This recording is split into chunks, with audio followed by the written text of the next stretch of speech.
Mithun Reddy arrest ప్రకంపనలు అసలు Mithun Reddy arrest ఎందుకు అవుతారో అసలు అవ్వదని మొన్నటి వరకు జరిగిన ప్రచారం. కానీ ఆల్ ఆఫ్ సడన్గా సుప్రీంకోర్టు ఇవన్నీ కూడా ముందస్తు బెయిల్ నిరాకరించడం, హైకోర్టు ముందుగానే నిరాకరించడంతో ఆయన అరెస్ట్ చేశారు. రాజమండ్రి జైలుకి కూడా పంపించడం జరిగింది. ఇక నెక్స్ట్ జగన్మోహన్ రెడ్డి గారి వైపే అన్ని దారులు వెళుతున్నాయని జరుగుతున్న ప్రచారం. దీనిపై సజ్జల వాళ్ళు మాట్లాడే అంశాలు. మొదట మిథున్ రెడ్డి అరెస్ట్ తీసుకుంటే అది జరుగుతుందని తెలిసే కదా ఆయన ముందస్తు బెయిల్కి వెళ్ళాడు. జరగదు లేకపోతే ఇది నిలబడదు కేసు అని ఇప్పటికి కూడా చెప్తున్నారు వాళ్ళు. అది ఎంతవరకు అనే విషయం ఎలా ఉన్నా కానీ చాలా విస్తృతమైన ఈ లిక్కర్ వల అనేది అయితే ఒకటి అల్లబడింది అనే విషయాన్ని వాళ్ళు దర్యాప్తు దాంట్లో చెప్పారు. సిట్ అవి చెప్తూ ఉంది. చాలా పేర్లు మొదట్లో ఈయన అరెస్ట్ చేయడము, దాంట్లో కొంచెం ఆలస్యం జరగడము, ఛార్జ్షీట్ ఫైల్ కాకముందు అవన్నీ ఉన్నప్పటికీ కూడా తర్వాత అంతకంతకు కూడా పకడ్బందీగా వెళ్ళింది. దీంట్లో ముఖ్యంగా విజయసాయి రెడ్డి వాంగ్మూలం కూడా బాగా ఉపయోగపడింది అనేది స్పష్టమవుతుంది. కాబట్టి ఇక్కడ మిథున్ రెడ్డి అరెస్ట్ అయిన తర్వాత నేను ఒక అడ్వకేట్ చెప్తుంటే విన్నాను, ఈ కేసులు ఎక్కువ వాదించే ఆయన ఏమని అంటే ఛార్జ్షీట్లో పేరు ఉన్నప్పుడు ఇంకా అరెస్ట్ చేయడం ఎందుకనే వైఖరి కోర్టు తీసుకుంది. కాబట్టి ఛార్జ్షీట్లో పేరు పెట్టేశారు కాబట్టి ఏం జరగవచ్చు అని కొన్ని సందేహాలు వెలిబుచ్చారు. అయినా కానీ సిబిఐ కోర్టు కూడా కింద ఉన్న కోర్టు ఏసీబీ కోర్టు కూడా ఇది అరెస్టు రిమాండ్ ఇచ్చింది. రాజమండ్రికి పంపించారు ఇప్పుడు. సో రాజమండ్రికి పంపించడం అనేది సిగ్నిఫికెంట్. అంటే చంద్రబాబు నాయుడు అక్కడికే పంపించారు, అంతకుముందు కూడా కొంతమందిని పెట్టారు. వెంటనే దీని మీద అనేక రకాలైన ఇవి కూడా తీస్తున్నారు కదా, అనాలజీస్, పోలికలు. ఆయన ఈ జిల్లాకి ఇన్ఛార్జిగా ఉన్నాడు, ఈ జిల్లాకే జైలుకి వచ్చాడు. సార్ రాజకీయాల్లో సినిమా కథల్లాగా రాజకీయాల్లో కూడా ఇవన్నీ రకరకాల ట్విస్టులు వస్తుంటాయి. ఒకటైతే నిజం, ఇది చాలా లోతైన కుంభకోణం అనడంలో సందేహం లేదు. ఈ కుంభకోణంలో ఎవరెక్కడ పాత్ర? మిథున్ రెడ్డి ఎంపీ కదా, ఎంపీకి ప్రభుత్వ విధానానికి సంబంధం ఏంటి? ఆయన ఏమి దీంట్లో అసలు కేసే అది. ఇక్కడ ఒక ముఖ్యమైన అంశం ఏమంటే మిథున్ రెడ్డి లేదా పెద్దిరెడ్డి రామచంద్రారెడ్డికి అనుయాయుడు రాష్ట్రంలో గతంలో ఉప ముఖ్యమంత్రిగా ఉన్న నారాయణ స్వామి, పతివాడు నారాయణ, ఆయన నిజానికి ఎక్సైజ్ శాఖ మంత్రి. లిక్కర్ అనేది ఎక్సైజ్ శాఖ పరిధిలోది. ఆయన లేడు దీంట్లో.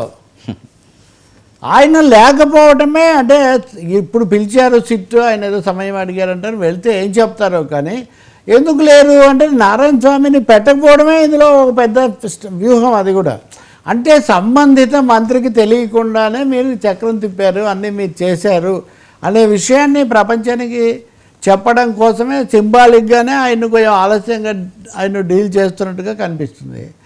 ఇకపోతే ఈయనకేం సంబంధము అని కనుక ఆలోచిస్తే వాళ్ళు ఛార్జ్షీట్లో వివరాలన్నీ ఇదిగో ఫోన్ నెంబర్లు, ఈ ఫోన్ నెంబర్లన్నిటికీ ఫోన్లు చేశారు.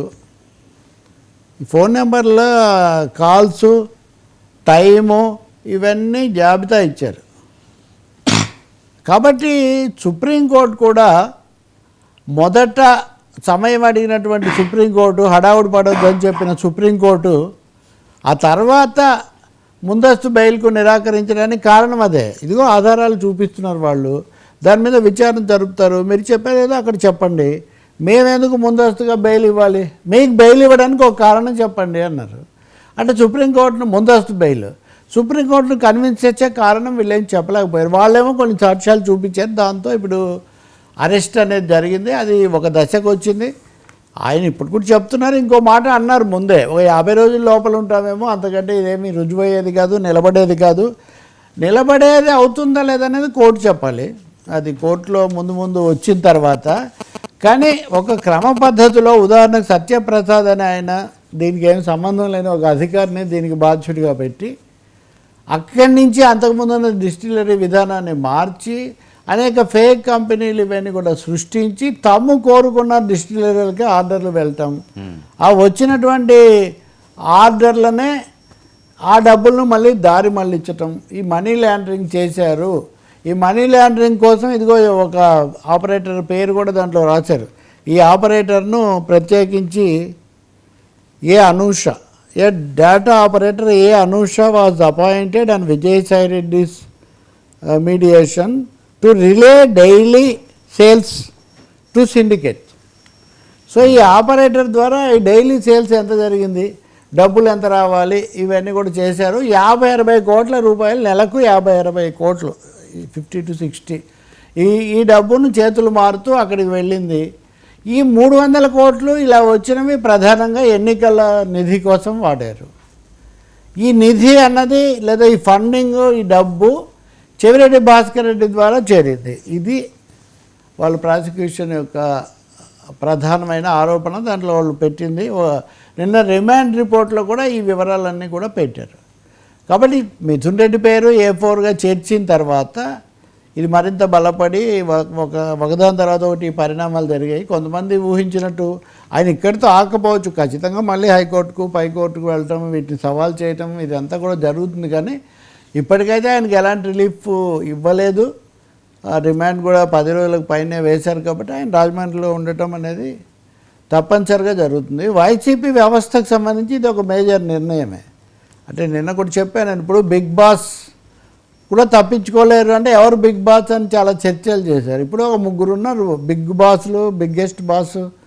ఇప్పుడు పెద్దిరెడ్డి రామచంద్రారెడ్డి, ఆయన ఈ పేరు ఇందులో చెప్పకపోయినా ఆయన కుటుంబము, సజ్జల రామకృష్ణారెడ్డి, ఆ తర్వాత జగన్మోహన్ రెడ్డి. సో జగన్ దాన్ని మనం మాట్లాడే ముందు ఇవన్నీ ఈ దశ దాకా వచ్చిన తర్వాత ఇంకా ఏమవుతుంది, ఈ విచారణ 10 రోజులు పెట్టుకున్నప్పుడు అక్కడ ఏ విషయాలు ఆయన అయితే ఏం చెప్పడం లేదు. నేను సహకరిస్తాను అని చెప్పారు, సరెండర్ అవుతానని కూడా చెప్పారు, సరెండర్ కూడా అయ్యారు. కాబట్టి ఇంకా అదైపోయింది. కానీ సమాచారం ఆయన ఏమి ఇవ్వకపోవచ్చు. వాళ్ళైతే జడ్జికి చెప్పారు, మాకేమీ సమాచారం ఇవ్వడం లేదు, ఆయన ఏమీ సహకరించడం లేదు, సహాయ నిరాకరణ చేస్తున్నారన్నది వాళ్ళు చెప్తున్న మాట. కాబట్టి ఇప్పుడు తదుపరి ఏం జరుగుతుంది అనేది ఒకటైతే, ఈ టీడీపీలో అయితే చాలా జోష్, కీలకమైన వ్యక్తిని, అందులో చంద్రబాబు సొంత జిల్లాలో ప్రధాన ప్రత్యర్థిగా ఉన్నటువంటి కుటుంబానికి సంబంధించిన యువ నాయకుడిని, పార్లమెంట్ సభ్యుడిని పట్టేసుకున్నాము, ఒక దశ దాకా వచ్చింది అనే ఒక ఉత్సాహము, లేకపోతే అత్యుత్సాహము, ఆ ప్రతిస్పందన అక్కడ కనిపిస్తుంది. వైసీపీ విషయానికి వస్తేనేమో వాళ్ళు ఇదే నిలబడేది కదా, అది ఇదేం చెప్తున్నారు. We have to see for some time, కొంచెం రోజులు చూడాలి.